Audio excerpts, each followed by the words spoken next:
Are you an author wondering if YouTube video marketing is really worth it for your books? I've got a great guest expert today in the form of Author Platform Rocket's Jonny Andrews, so stay tuned.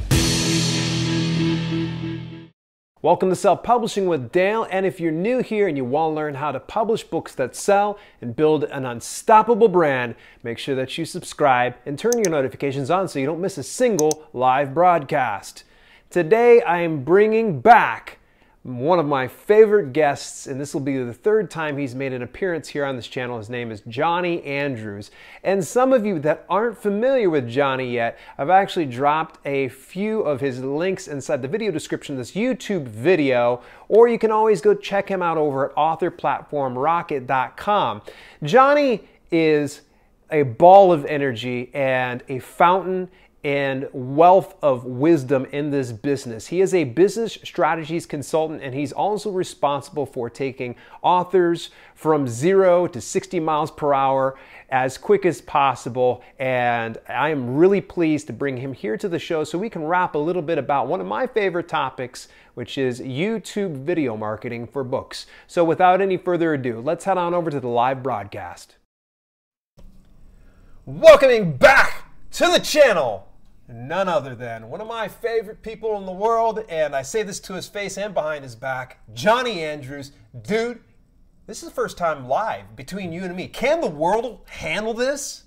I don't think so. I don't think so. I think it's going to be crazy. The two most dynamic, and I'm sorry, I hate to be so freaking modest and humble, the two most dynamic, energetic people online today in one live stream. The universe will explode. It'll become a multiverse. Cats are going to marry dogs, and everybody is going to sing Kumbaya together because Jonny Andrews, Dale L. Roberts are right in the room. That's the way we start things out. All right, a little bit of an issue here, buddy.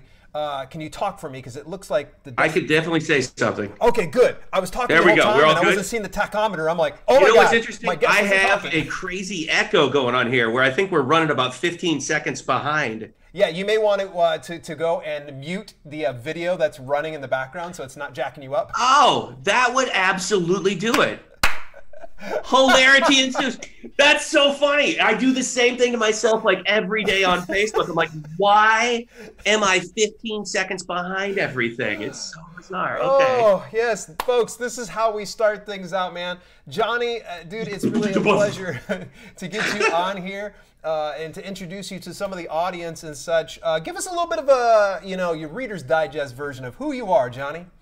Well, I was born to humble beginnings. The Reader's Digest version. So I'm, I help authors with their marketing, specifically with like audience development and engagement. And so really the sort of the pulpit from which I preach, if you will, is comprised of capture, connect, convert.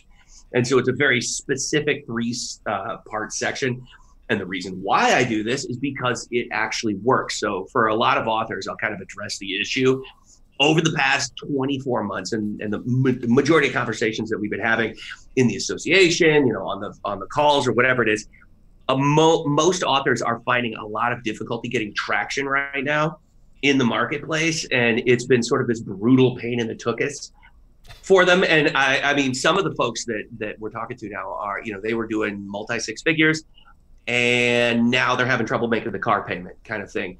And it's because of many reasons like oversaturation, commoditization, Amazon algorithm changes, this, that, and the other thing. Like you said, dogs and cats living together, social media is changing, like all that kind of stuff. And so that's why it's capture, connect, convert, because prior to this, it was just, I can't even do this with my fingers. It's like this.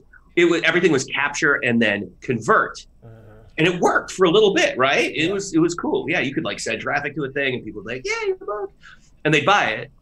But now they're like, whatevs. And they don't, and it's like, and people are like, ah! And that is why you have to put in the connection piece. So there you have it. There's a Reader Digest version. Not bad, not bad. Yeah, we've already started this one off like a rocket ship, no pun intended. So folks, we want to address those that are inside the live chat. So if you happen to be watching this on the replay, just give us about 1 second so we can say what's up to everybody. HR Romero, it's good to see you around, buddy. Nicole Wolf says, alrighty, I'm here. Shout out to Jonny for getting my butt in front of a camera this week. Dude, Yes. you're the man, Johnny. I appreciate that you're getting some people out there. That's really awesome. So Nicole, big shout out to you. And she's gonna nap after this, but you know, Nicole, wait, hang in there because I know I'm gonna be drawing some more stuff out of Johnny than he cares to share today. So Never, you'll never get it from me. Never, never. Although, you know, it's my gorgeous smile typically brings that out of you. It is. Risa Faye, it's great to see you. And Kathy Mankin, what is shaking? Great to see you. All right, so folks, we're going to really dive deep here into YouTube video marketing for authors. So I wanted to make sure that we have a little bit more of a focus than what we've done in some of our previous times that we've talked together. So let's go ahead and jump right into things because I want to discuss, is video marketing really all that important for authors, Johnny?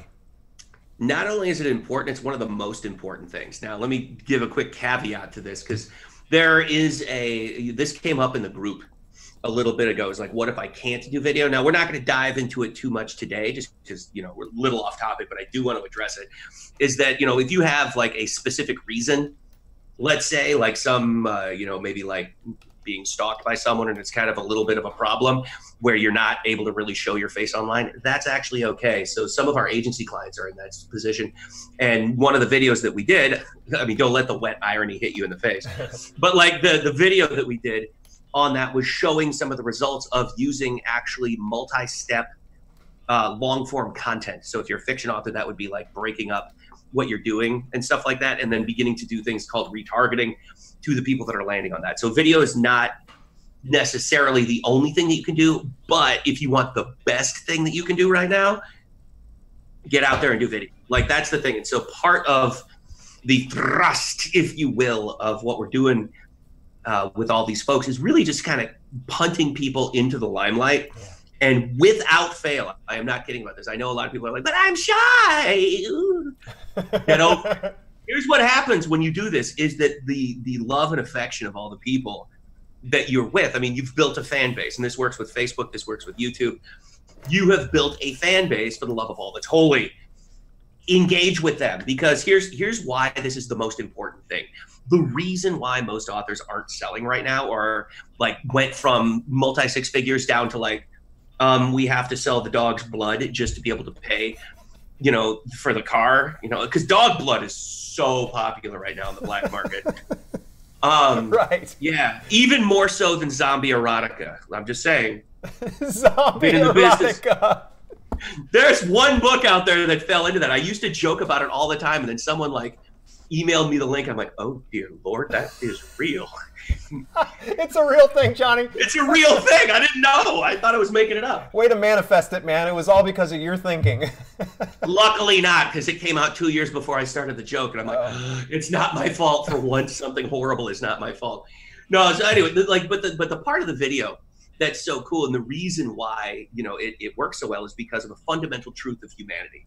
Yeah. And one thing I want everybody to really kind of like understand is that people are people. People haven't changed. This fundamental rule has never changed. The only thing that has even slightly changed is the delivery mechanism to get it to them. And the beauty of this is it's actually very simple to do. You don't need a bunch of like convoluted technology or some sort of like hyper-specific message. What you need is consistent execution. So here's the rule of humanity. Yeah. And that is, this is going to be shocking. It's literally minds are going to be blown. People buy from those they know, like, and trust. You know, it's true. And it's the dumbest thing in the world, but it's like, I think people have gotten away from that fundamental fact that everything you do from an advertising, marketing, communication perspective has to answer the question that's pulled out of that one truth, which is, what must I demonstrate to be true in order for people to wish to do business with me? All right. And that is, in this particular sense, that, you know, let's say it's a fiction author. You are a good writer and it's stuff they want to read. Not hard, right? Yeah. But then you also need to kind of stay in front of them. And so the results that we're seeing, YouTube, Facebook, once again, with this whole video concept, it doesn't have to be live, but it does help, is that, you know, when authors are posting this stuff, saying, oh my word, I can't believe I did that. I was terrified. I almost peed. And, you know, but then I started getting comments on the video about, wow, you know, I didn't really think much of your books until I heard you talking about them. And you talked about the backstory a little bit. And so now what you're doing is you're humanizing this. And the reason it's so important is because of what I brought up initially. I don't care what market you're in. It is brutally saturated. Your books are a commodity. Like 2007, we wouldn't need to have this conversation. Yep. You know, it's not 2007 anymore. You've been commoditized. And what that means is that there's over 1 million books being self-published every year. And think about this. There's already a mountain of books that exist, and these things don't go away. And so the millions, you know, just imagine just stacking dead cats on top of each other to leave this wall of just fur and murder, like just sitting there. And that's what every single market is. And what you need to be is the hand of the zombie apocalypse that punches through the wall of death and waves pleasantly at them. It's like I just invent this stuff because I'm talking to you. Like, you bring this out of me. This is what I do. Yes. I'm just not going to even repeat this. But it's also, I mean, as horrifying as that might be, it's extremely true. Yeah. And so if you don't capture, connect, convert, you're done. And so let's actually take this into the Amazonian wilderness, shall we? Okay. Where we are, you know, we're looking at the vast majority of the author populace likes to drive, you know, buy my stuff ads into the zone, meaning Amazon. I just like to say it like that. And if you would all please at home say it that same way too, you must raise the fist. Zone! So here's what's happening. Amazon gives you absolutely no ability to follow up with your customer. And they truly are your customer. And so what's happened now, and I've been warning against this since 2012, is that if you do not build some sort of database in some way of your actual buyers, you are sacrificing the future of your business in exchange for a couple of pennies right now. You know, and I know there's a ton of authors out there that are, you know, yay, I'm making money. Guess what? You won't be tomorrow. We've seen this over and over and over and over and over and over and over again. I'm talking about, I've been in the groups and the forums with a lot of those, you know, Amazon top 100. We're self-publishing today with 85 ghostwriters behind us for tomorrow. You know, the people that have like $3,000 a day to spend on ads and make it effective. Yeah. Guess how many of them we're hearing from these days? Boop. None. They got wiped out. A lot of them got, not all of them, but a lot of them got wiped out because, and it has nothing to do with the quality of their books. Yeah. It has nothing to do with how good you are at telling a story or creating a character or building a world.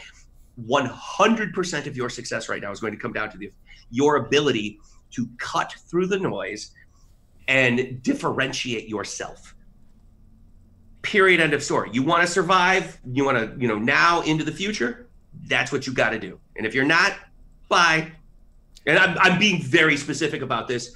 And like, there is no alternative because there is no alternative. So many thousands of authors have fallen from grace in such a short period of time because this was always coming. And now it is here.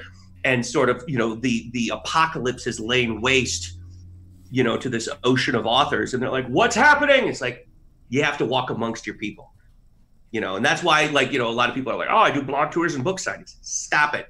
Just do a live video. It's going to save you so much on like hotel rooms, on travel, and you're going to touch so many more people, probably inappropriately. It's perfect. Inappropriately. It's great that you added that. All right. I had to. So here's something.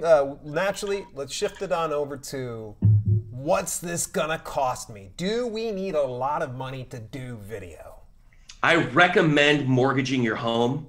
No, it's you don't. Like, for example, I threw it on the floor so it wouldn't bug me, but in all reality, if anybody has a computer, you know, after 1995, you probably have enough of a webcam to be able to do that. Okay. And then I think just about what is the number now? Like 96% of almost all humanity, not just industrialized nations, now has more computing power in their pants than they did when they launched the space shuttle. Meaning you have something of a smartphone. Yeah. So you can do it that way with an HD camera. You know, if you bought a smartphone in the past, like I would say even 3 years, you have more than you need to pull this off. And I would recommend, like you have on there with the little white shenanigan thing with the whatever that thing is streaming out of your ears. Yep. I assume you hadn't bathed in a while. It was just a lot of earwax, but I suppose it's Combination something of both. technological. That's what's holding it in. Oh, perfect. No, I get you. Yeah, so have something like that, but literally you don't need to buy anything else. And I insist that you don't. Like, so there you go. Yeah, yeah, it's amazing, and actually, you just literally spoke about how I started on my channel, which was just a very basic, rudimentary PC laptop camera, and just shooting from that. And I've slowly upgraded. I think some people have the misconception that they need to have this fancy layout. You can't see it right now, probably on YouTube. Everybody can see this fancy layout. I've got these great transitions. The fact of the matter is, you and I both know it doesn't need to be sexy, correct? Oh, 100%. In fact, I recommend you don't go sexy because you want to figure out your message before you figure out, how to like wash it all off and make it pretty. And here's the thing. And I know this is difficult for a lot of authors because, if your books aren't perfect, there's sometimes, going to be some issue with that. And that's fine. But a couple quick caveats here. Number one, your books are not your business. They are your product. Your business is the ability to turn your audience into paying customers, to capture them, to connect with them. And when you connect, they then convert. So what you want to do is literally just start. And you can go ahead and suck at it at first. I give you all permission. And that is fine. Just get out there and actually do it. It's really important. And what you want to remember about it, you got to do it consistently. Let me give you a quick case study here. So we have an author we work with. I did an interview with her. It's great. It's in the association. If you link to it, the thing, it's a completely free Facebook group where I go live. I want to say almost every single day, just free training, answering questions. We do hot seats, all sorts of fun stuff. Okay. And what ended up happening with her is she actually did this, and she used a consistent and form of video where the result from this was she posted a video of her she was cooking a Weight Watchers taco, and then she took a huge bite out of it and was like, oh my word, my mouth is so full, and she had to like hand it to one of her kids and then try to chew it, and then and then she just went on and answered people's questions. She completely forgot to tell them about the book. Her sales went from, and I'm probably going to misquote this, but not by much, 142 a day to 444 within a 7-day period of her posting this. Now, I can tell you for a fact, it wasn't because of the taco. It was because of all the good taco will that she had built up with this audience. Yeah. That's what it is. It's consistently showing up. It's being a human being. It's saying, I'm not sure what to say, making noise like, you can do that on video and it's okay. Like, don't worry about perfection. Yeah. Just make sure that you don't have like, what was the one thing I was kind of like, make your bed next time you do a video, but you're cool. It's fine. Just be a little bit mindful of the area. That's it. That's the only thing you have to do. I mean, I've done them walking outside with this dog that weighs like this much that we just got, and it's whatever. People are like, hey, how you doing? I'm like, oh, what's up, Jerry? It's cool. It's fine. People love it. Yeah, and I think you and I can both agree. I mean, you've done your fair share of videos. I have as well. That there's never a perfect video. You can always tweak something and make something better. So it's better just unless it's an Avengers movie. That's perfect. Yeah, Avengers for sure. Avengers. It has to be on point. Why do we get along so well? I think that's probably one of the reasons. We just dig the same stuff together. If you tell me you like death metal, man, we're best friends. You didn't know that about me? Are you kidding me? Kill Switch Engage. Oh, good Lord, man. In Flames. That's on my playlist constantly. Oh, Lord. Yeah, well, of course, But anyway, we digress. We have some great comments and questions that are coming from the viewers, and I just insist. I'm going to ask a couple more questions here of Jonny, and load us up with questions, and Jonny will tell us when he's had enough. So in any event, I've got one I want to kind of switch over to. This is going to shift gears a bit. Book trailers. I get a lot of people that talk about making book trailers. Are book trailers effective? What are the most effective book trailers? So let's bring it back for just a second. Let's talk about book trailers. Book trailers, really all that? I mean, my honest opinion is that they're probably the biggest waste of money that you could possibly even get to. Here's why. Okay. Nobody cares. It's one of those things where, like, realistically, what does that mean? Who wants to watch a book trailer about your book? And here's the thing, organic traffic, like you post something and people see it. I mean, Twitter's too stinking noisy. You know, maybe YouTube, I guess, if you keyword optimize it or something like that, you know, because not everybody gets the updates about what you're going to be doing. You know, you could email it out to your subscribers in a social area. But what I think this actually is kind of leaning into how to be effective with this, you know, what tactics. Personally, I think book trailers are the biggest waste of time and money on the planet ever. I've almost never met an author that was like, oh yeah, that was the thing that changed my life. I had the book trailer, and now there were fat gorillas and soggy diapers that dropped out of my ceiling with bags of money. Never heard that story. Yeah. However, stories I have heard multiple times are the ones where people put out micro content. And it's going to be, you have to really kind of have like almost a core pillar of messaging that you want to do. And so what I want you to do is think of this like you have the tip of the spear, right? You're not going to club somebody to death with a spear. You're going to stab them with it. Right. And so cold traffic, let's define what that means. Those are people who have never heard from you. They have no idea who you are. And normally what ends up happening is people will publish this stuff thinking, oh, my fans will see this. But because of the nature of things, there is no such thing as the free lunch anymore. Then nobody really sees it. A couple of people that do, maybe it gets them 5 or 6 sales, but does that justify what they paid for it? No, I'll just answer. So here's what happens. Like the goal is you want to be able to go out into the world and bring more people unto you. And so the way to do that is to create videos that are going to be somewhere between like 60 seconds and 3 minutes long that are going to have a specific message. Maybe you're reading an excerpt from your book. Maybe you're talking to them about a giveaway you're doing. Like there's all sorts of different kinds of things. You then run those as advertisements into the cold traffic. And then YouTube and Facebook give you the ability to do this next piece. You build audiences based off of the people that have consumed your content. Because let's think about this. If you're reading a book and someone watches the thing, you like, even if you read a chapter, like maybe some juicy tidbit or something where some alien comes and like sucks out someone's eye, I don't know, whatever it is that you do. Or maybe it helps people get over problems like marital issues. I don't know, whatever it is. Excuse me, I have this delightful cough. Anybody that's consumed that level of content is more than likely going to be interested in what you're doing. And so you run that stuff. That's your tip of the spear. What ends up happening is you're going to see one of the messages that you've put forth into the ether bubble to the top in terms of cheapest cost per 100% view. You then build an audience based on those people and target them with something else, with another piece of content. And then you target the people that consume that one with more content. I mean, the data that I have on how effective this is, because here's the big thing. Don't do content just for the sake of doing content. Okay. That is the worst thing ever. Like I am just like, I'm going to start a YouTube channel and I'm going to just do things.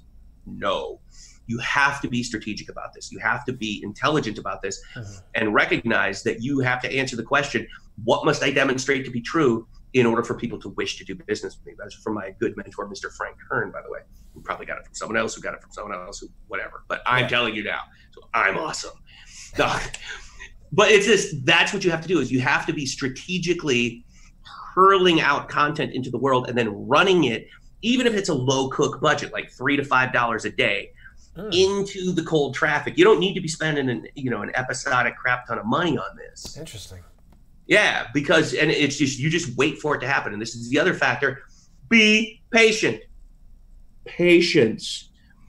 That's one of the biggest Achilles heels in this entire marketplace is, whenever I'm talking to authors and stuff like that, I was like, well, what did you do? And they tell me, I'm like, how long did you do it? And they're like, oh, well, 16 seconds wasn't quite long enough for that to work. So I'd suggest at least making it to 18 before pulling the plug. And that's something you have to do, is don't expect instantaneous results. This is like a 30, 60, 90 game plan. Okay. But if you want to survive, get used to thinking in more long-term kinds of specs. And then what you do is now you have an audience pool of people that have like spent 20, 30 minutes with you already. I'm thinking if you've spent money on a book trailer, those people might be interested in seeing it. Interesting. So just saying, there is a way that we can work this in there, but we need to make sure that there's a connection first before we go, hey, look at my book, hooray. Right, because most book trailers, I mean, let's be candid about that, are absolutely the worst pieces of hammered garbage you're ever going to see. Hammered garbage. They are absolute hammered garbage. They're put together by somebody using a bunch of stock imagery and some canned crap music over the top. It's like, Brenda leaps into his arms, and you see like this cutout person hurling across an abyss to some guy like no, it's awful. Even it's funny because it's like you look at someone like, say, for example, like Bella Forrest. I don't think she's done a lot of book trailers, but she's doing like 1 to 3 million a month in sales. So yeah. I do recall there was one that was put out. It was a high budget. I am going to guess that the fact that she didn't follow up with any of them is a fairly decent indicator that it did not go over well. Yeah. Not a fan of book trailers. I'm not sure if I got that across. No, maybe. Don't want to be ambiguous. Yeah, well, it's really good though, because I mean, you're saying that we could spend all of this time and money on book trailers that are kind of okay, could convert, but they are missing that connection value, or we could just get our iPhone out, our Android, our cheap laptop, shoot a video, put it over there, and people are more susceptible to engaging and getting to know us. Right. I mean, I want you to really understand this here, is that the fact of the matter is, not everything is going to work that you do. And so would you rather spend all of your money on a one-shot deal or even a two-shot deal of 2 trailers when the reality is that 1 out of 10 things isn't going to really engage with your audience in the way that you want? That's true. So you might as well spend nothing, test it, let it cook let 6 videos cook at, $3 a day to cold traffic, Facebook, YouTube, whatever, and find out what your cost per 100% view is. That's going to be your best move. Do more of that. Push that. So get out there. It's like having a crystal ball. So people are like, oh, the ad, like spent all this money on ads and it didn't work. It's like, you bought data. You bought your future. Like literally, you bought the information that is going to unlock the keys to the kingdom for you. But very few people know how to read that or even expect that. I go into like, how badly can I screw this up and have it still work? That's my personal philosophy. And the answer is typically, oh, brutally, and so I don't mind. And so I'll put forth all sorts of stuff. I'll see what sticks and then I'll follow up with that because I like being told what to do because I'm, my wife's a dominatrix. Yes. Yeah, I wear the pants in the family. She just tells me what to right. do. That's all. Yeah. All right. Well, this has been really some great information. And rather than me peeling through my questions and such, because I would love to see what the chat has to say, we've got Boom Blogger, boy. Boom Blogger's dropping some serious questions. So, Boom, I'm going to have to tell you, we can probably get a few of these, but not all of them, because I know we can't spend the rest of the evening. I think you need to go do other things, right, Johnny? Well, I don't know. Not really. All right, I was going to make a sandwich, but I guess. Yeah, dude, it's taco time after we get off here. It was funny that you brought up taco, so that's actually right on my mind. So I'm scrolling here through the chat. It's good to see a few people that are coming in here, new people to the channel. I really do appreciate it. Here's a good one. This one's just a little bit off topic, but let's ask it anyways. How do you fight your laziness? How do I fight my laziness? Yeah. That's shockingly a good question because I don't like to get up in the morning. I do not like pants. I think clothing is offensive. I fight my laziness through sheer momentum. So I'll come up with something. I'll map so I'll say I'm here. I want to get here. I'll map a process to get there, and I'll do that into what I call daily micro actions. Okay. And then I'll execute on those micro actions until the results show up. And what's really strange about that is you can still be lazy because those micro actions are literally the equivalent of like, I'm just going to kind of maybe getting up to pee, but not getting up to pee, but having a bowl next to the bed that you can pee into. Like, I want you to make it that simple for yourself. So if you are truly that lazy, you want to take those micro actions and just get that Ginsu knife and slice them just like they did the can and the tomato and the nail into these little filaments of pain and suffering, and then just you do those things every day until the results that you want show up. And I mean, make it take 5 minutes and then go back to sleep. Nice, excellent. I know I'm inherently lazy.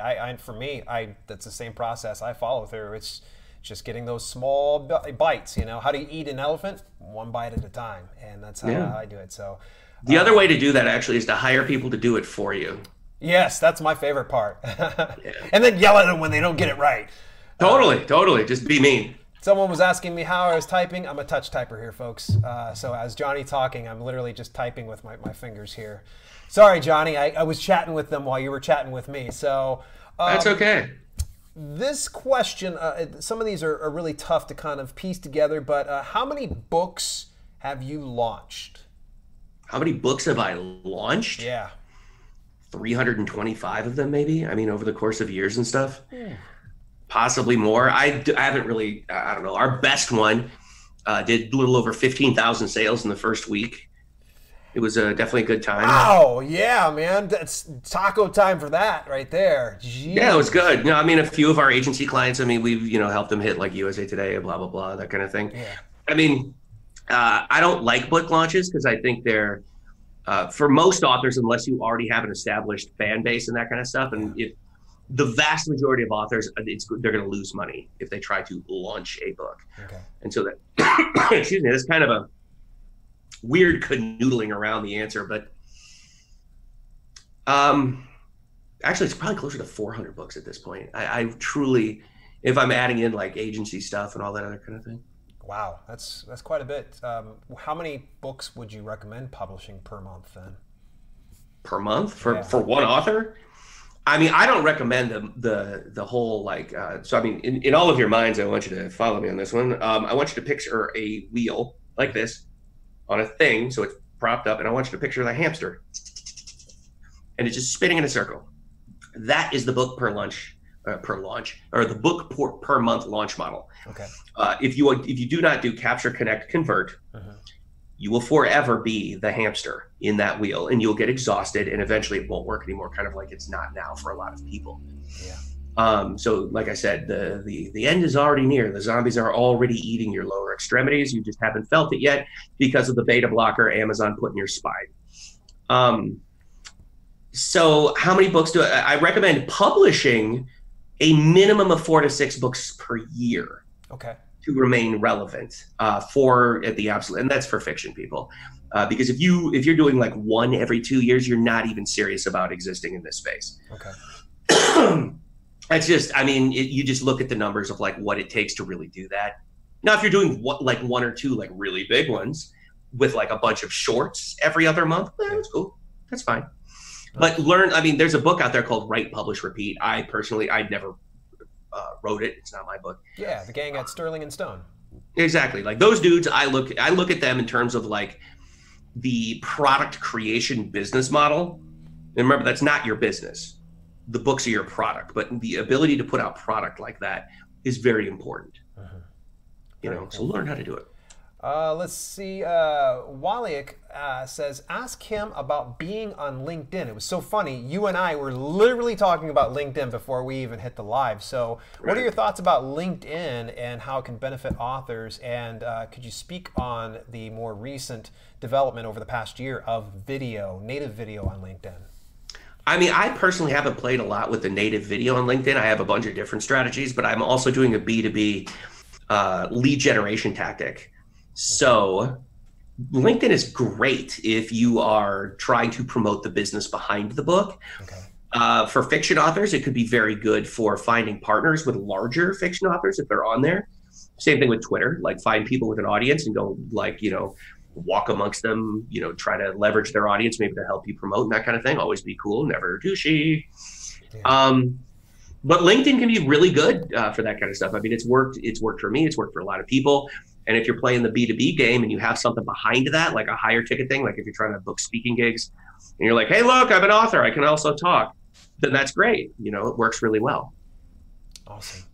Nicole Wolf asks, how do you find out who viewed 100% of your video? So that was. You're never going to get their name, but you can build an audience of it. So for example, on Facebook, you go into your audience area. There's an audience manager. And what you can do is click on create new, go to the bottom, look at engagement, hit that and go video views. And you have the option from 3 seconds, 10 seconds, 25, 50, 75, and 95. Okay.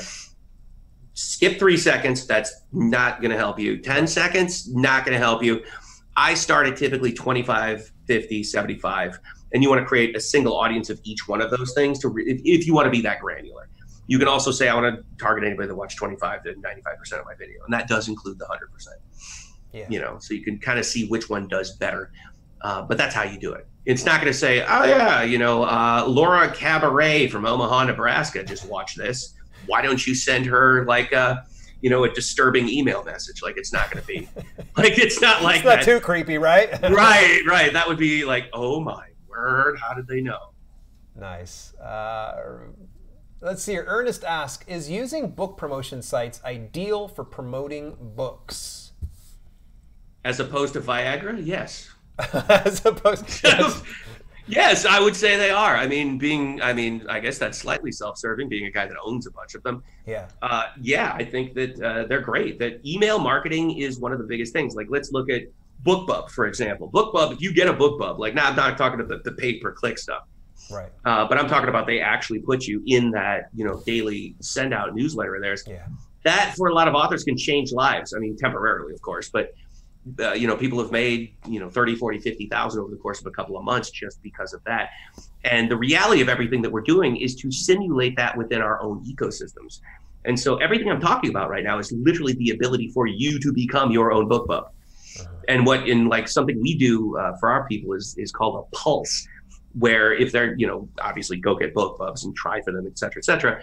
And, if you can't get them, or if you can get them, it still doesn't matter. You want to coordinate 20 to 24 sites simultaneously, like on the same day, to promote you. And that's really good. So it's just like this laser focused, we call it the pulse of traffic. And what it does is it shoots your title up there. You run like a discount or a free promo or something like that, and it'll shoot your title up there. So yeah, those are great. Highly recommend as part of your marketing arsenal. And I want to be really clear about this, because this is a huge problem in the entirety of the publishing industry. 1 is the most dangerous freaking number on the planet. Like, if you're like, oh, well, I'm just going to use email because it works. That gun's got 1 bullet in it, and you get to shoot it 1 time. So the reason why you diversify your traffic sources is because you actually want to have a business that lasts. This is why you run paid Facebook ads. This is why you run AMS ads. This is why you have a strategy behind marketing. It is not, oh, this doesn't work, so I'm going to do this. No. And the other piece is the connection phase is also part of oh my word, there's like so many things here. Like, I feel the problem is I feel like if I don't talk about this, I'm going to do a huge disservice to people listening.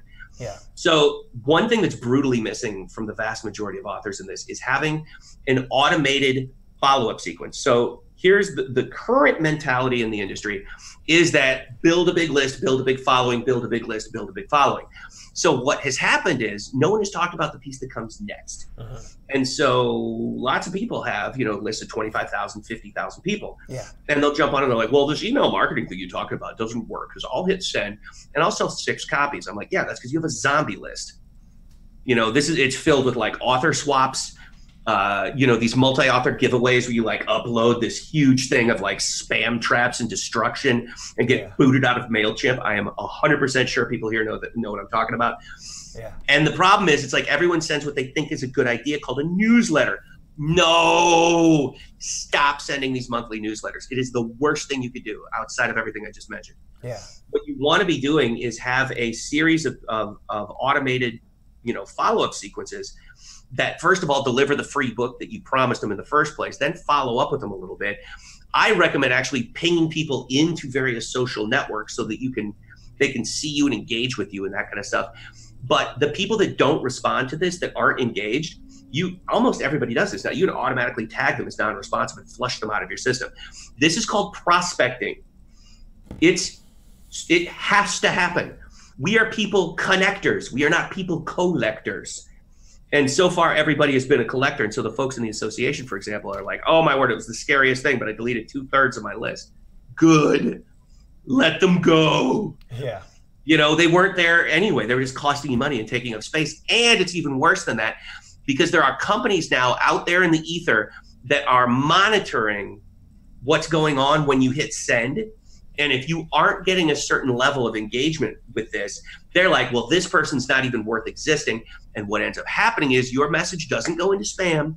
You hit send and it ceases to exist. Like the end of the last Avengers movie when he snapped his fingers and 50% of the people cease to exist. Oh no, dude, you just gave spoilers, man. Oh, hopefully everybody watched it by now. Hopefully, it's been out for like 10 years at this point. Yeah, Lord knows I was out there as soon as it came. All right, so we got a couple more questions, and we're gonna kind of wrap things up. I appreciate everybody's enthusiasm so far. Sorry, the stream did kind of buffer for a moment. Hopefully, we're back on the rails here. It was my end here. All right, just going through here. It's really awesome seeing everybody getting engaged here. Ernest, for nonfiction books, how many is needed to be written? That's kind of ambiguous. One. If you have a business behind the book, you don't need a lot, because the point, your book is not your business. Okay. And by nonfiction, I'm not sure, which I'm assuming you're doing like a how-to thing, like, you know, how to stop sweating or lose man boobs or something like that. Yeah. Like really big topics for our day and age. But that's all you need. Is one. You don't even, I mean, because it's all about getting the leads to the back end of whatever you're doing. Good stuff. All right. By the way, Anthony just said that movie sucked. Anthony, you're my boy, man. Dude, no. All right. Well, let's see here. We're going to start to wrap things up. I do appreciate everybody's participation. If I didn't get to all your questions, I apologize. We only have so much time. There's one more from Nafis. Nafis says, what is the risk of a book brand? I mean, if things don't work as anticipated. One thing that I've found is that the connection part of this overcomes almost everything. For example, slightly off covers, slightly off blurbs. Like people are trying to like, you know, slightly off brand, maybe something that isn't quite working. You can overcome that through the connection phase, because people don't really care about the brand. They just want, you know, to know, like, and trust. Remember, what must you demonstrate to be true in order for people to wish to do business with you?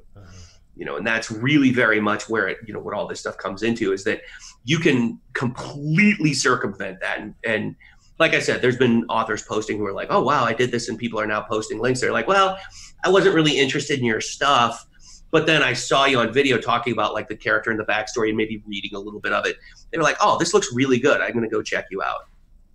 Good stuff.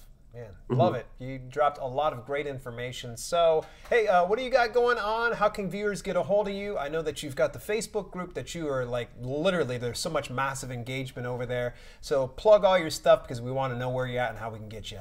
There you go. Well, if you folks want to kind of see all of this tied together, I have a masterclass you can register for at authormarketingassociation.com. And what will happen is, if you do register for that, the first email that you get from the machines will have a link to the Facebook group. I cannot recommend enough that you jump in there, because not only am I doing it, but like all sorts of other authors are doing it. So you get to see what they're doing. I'm there live almost every single day, typically interviewing people. We do author hot seats, where I'll actually get in there and like rip down a business and show people how to. So the big point of this is like how an author can grow their income by 400% plus. In fact, in the masterclass, I show it actually 600% per sale kind of thing. And it's how to also identify your first 1,000 actual buyers. So I'm not talking about getting 1,000 sales of a book. I'm talking about something that's way more beneficial, which is being able to communicate with your buyers directly. Which I mean, if there was one problem I would pick for the publishing industry and why it's in such a mess, it is that one. If you don't have access to your buyers, you don't have a business. End of story. So I show you how to do all that kind of stuff through multiple streams of revenue and that kind of thing. Man, dude, you're always dropping some great wisdom here. Hopefully you'd be up for returning again sometime in the very near future, and we can. Nope, I told you 3 when we first met. I told you it was going to be. You're like, that was it. Our friendship is over. Well, at any rate, I really do appreciate you taking some time out of your day, folks. Make sure that you go over and visit Jonny inside his very active Facebook group. It's really, really awesome. In the meantime, if you enjoyed this video, make sure that you click that little thumbs up and share it with somebody else who would enjoy it too. Till later, it's been Self-Publishing with Dale and Jonny, and we're going to see you later. Thank you.